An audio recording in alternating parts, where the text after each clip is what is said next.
Corona virus মানে কোভিড-19ৰ বিষয়ে কিছু কথা ক'ব বিচাৰিছোঁ। ফাৰ্ষ্টত মই ক'ব বিচাৰিছোঁ এই ভাইৰাছটো স্প্ৰেড কেনেকৈ হয়। ছাপ'জ কাৰোবাৰ কৰোনা হৈছে আৰু সেই মানুহজনে যদি কাহে দেন সেই ভাইৰাছটো বতাহত এৰাউণ্ড 3 আৱাৰ্ছলৈ থাকিব। এইটো একচুৱেলি এটা ড্ৰপলেট ইনফেকশ্যন হয়। চ' ফাইনেলি বতাহৰ পৰা সেই ভাইৰাছটো ছাৰ্ফেচ এৰিয়াত ছেটেল কৰিব। কপাৰ মেটেলত এৰাউণ্ড 4 আৱাৰ্ছ থাকে, কাৰ্ডবৰ্ড জাতীয় বস্তুত এৰাউণ্ড 24 আৱাৰ্ছ আৰু প্লাষ্টিক বা ষ্টেইনলেছ ষ্টীল হ'লে তাতে এৰাউণ্ড 3 ডেইজ। আৰু যদি আপুনি গ্লাছ তেনেকুৱা বস্তু কিবা তাতে যদি ড্ৰপলেটছটো পোৱা যায় বা ভাইৰাছটো পোৱা যায় এৰাউণ্ড 9 ডেইজলৈকে সেইটো এক্টিভ হৈ থাকে। আৰু মানুহে যদি সেই ভাইৰাছ লগা জেগাবোৰত হাতেৰে চুই আৰু হাতখন যদি নাক আৰু মুখলৈ লৈ যায় সেই ভাইৰাছটো আমাৰ ভিতৰত সোমাই পেলাই লাংছত এফেক্ট কৰে আৰু তেতিয়া আপুনি এই বেমাৰৰ পৰা আক্ৰান্ত হ'ব পাৰে। চ' ইয়াৰ চলিউশ্যন কি? চলিউশ্যন ক'বলৈ গ'লে আমি কিছুমান প্ৰিকশ্যনছ ল'ব লাগিব।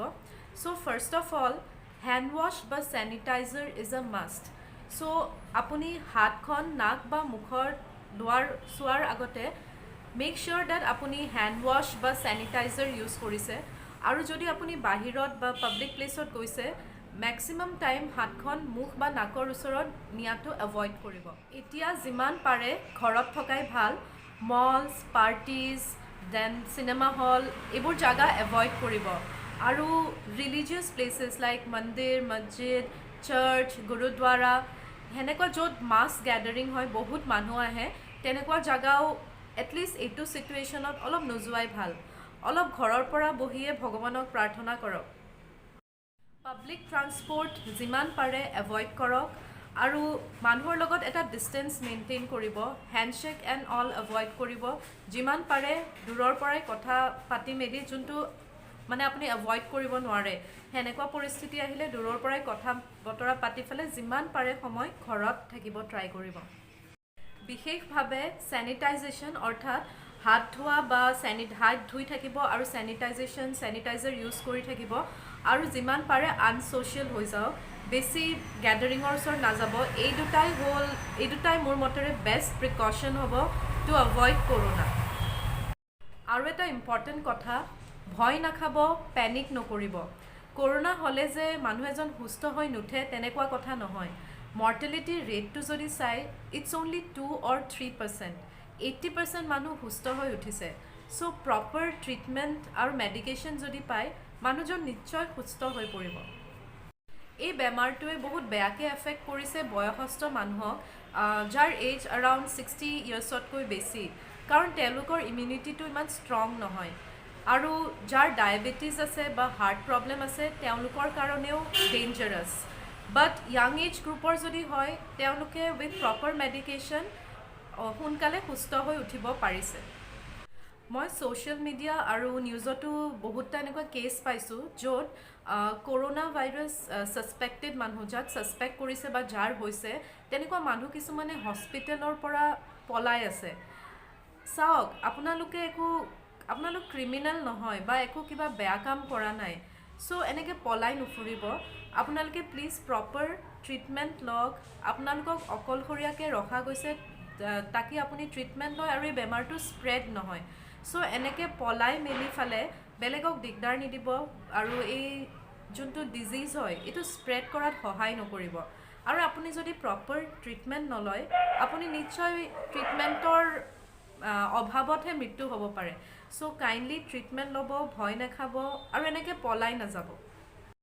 আৰু মিডিয়ালৈকেও এটা ৰিকুৱেষ্ট আছে, আপোনালোকে যদি গম পাইছে যে কাৰোবাৰ কৰোনা হৈছে প্লিজ সেই মানুহজনৰ ফটো ভিডিঅ' উঠাই পেলাই একদম ভাইৰেল কৰি নেপেলাব, কাৰণ মানুহজন পেনিক কৰে, অলৰেডি ভয় খাই আছে, তাৰ ওপৰত আপোনালোকে ভিডিঅ' উঠাই পেলাই আৰু ভয় খুৱায়।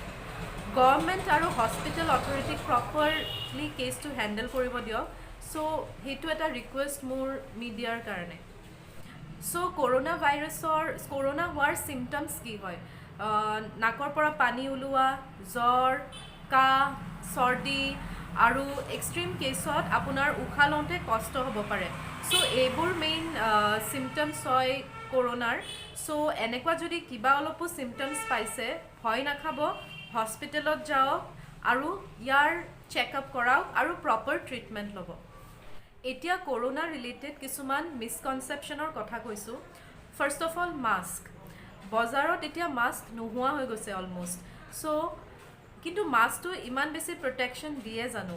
কাৰণ এইটো যোনটো বেমাৰ এইটো বতাহত উৰি ফুৰা বেমাৰ নহয়, যিহেতু এইটো এটা ড্ৰপলেট ইনফেকশ্যন। আৰু মানুহে বহুত N95 মাস্ক বিচাৰি ফুৰিছে। আৰু আপুনি যদি ইউজ কৰিছে আপুনি হয়তো গম পাইছে N95 মাস্ক বহুত দেৰি পিন্ধি থাকিব নোৱাৰি। যিসকল মানুহ পেচেণ্টৰ লগত ডাইৰেক্টলি কণ্টেক্টত আছে, যেনেকৈ হস্পিটেলত, সেইসকল মানুহৰ কাৰণেহে N95 মাস্কটো হয়, কমন মানুহৰ কাৰণে নহয়। আৰু যোনবোৰ নৰ্মেল মাস্কো আছে সেইবোৰো আপুনি পলিউশ্যনৰ কাৰণে পিন্ধিব পাৰে, বাট এই ইনফেকশ্যনটোৰ কাৰণে আই ডোণ্ট থিংক ইমান নেচেচাৰী হয়। যাৰ চৰ্দি কাহ বা জ্বৰ হৈ আছে সেইসকল মানুহে এই মাস্কটো পিন্ধা নেচেচাৰী বুলি মই ভাবোঁ। আৰু এটা মিছকনচেপশ্যন হ'ল যে নন ভেজ খাব নালাগে। এইটো এটা এনিমেলৰ পৰা ভাইৰাছটো আহিছে, বাট এতিয়া এইটো এটা হিউমেন ভাইৰাছ হৈছে, কাৰণ মানুহৰ পৰা মানুহলৈ এইটো এটা বিয়পি গৈ আছে। নন ভেজ খোৱা আৰু কৰোণা হোৱাৰ লগত একো ৰিলেশ্যন নাই। অবভিয়াছলি আপুনি যদি নন ভেজ খায় সেইটো ভালকৈ, it should be well cooked, ভালকৈ বইল কৰা, ভালকৈ খানা বনোৱা, কুক ফুডহে খাব লাগে। আৰু নেক্সট মিছকনচেপশ্যনটো হ'ল যে এলকহল বা গৰম পানী খালে কৰোণা নহয় বুলি। তেনেকুৱা একো নাই। এলকহল, গৰম পানী আৰু কৰোণাৰ মাজত একো ৰিলেশ্যন নাই। আৰু বহুত মানুহে কৈ আছে যে গৰম দিন পৰিলে কৰোণা হয়তো কমি যাব, বাট টেম্পাৰেচাৰ, ইয়াতে মই অকণমান ষ্টাডি কিবাকিবি পঢ়িছোঁ, তাতে মানে লিখা আছে টেম্পাৰেচাৰ লগত ইমানো ৰিলেশ্যন নাই। কাৰণ ছিংগাপুৰত কৰোণা বহুত বেয়াকৈ স্প্ৰেড হৈছে, আৰু ছিংগাপুৰ এটা ট্ৰপিকেল জাগাৰ হয়, temperature is quite high, but still তাতে কৰোণা বহুত বেয়াকৈ স্প্ৰেড হৈছে। গৰম দিন আহিলে যে শেষ হ'ব সেইটো মানে আপুনি কনফাৰ্মড হৈ ক'ব নোৱাৰে। ফাইনেলি এটা কথাই ক'ব বিচাৰিছোঁ, মানুহে যাতে ছিটুৱেশ্যনটো লাইটলি নলয়। কাৰণ আপোনালোকে যদি ডেটাবোৰ চাই, ইটালী, চাইনা, ছিংগাপুৰ, ইৰাণ, এইবোৰ কাণ্ট্ৰিৰ যদি ডাটা চাই, প্ৰথম দিনত হয়তো 2-3টাই বেমাৰী এনেকৈ ওলাইছে কৰোণা ৰিলেটেড, কিন্তু উইদিন 1 উইক এইটো বহুত বেয়াকৈ স্প্ৰেড কৰিছে, হাজাৰ মানুহ এফেক্ট কৰিছে। আৰু মোৰ মতেৰে ৰিজনটো এটাই, কাৰণ মানুহে বেমাৰটো বহুত লাইটলি লৈছে, ছ'চিয়েল গেডাৰিঙত গৈ আছে, আৰু চেনিটাইজ হয়তো ভালকৈ কৰা নাই, মেইনলি ছ'চিয়েল গেডাৰিংছ।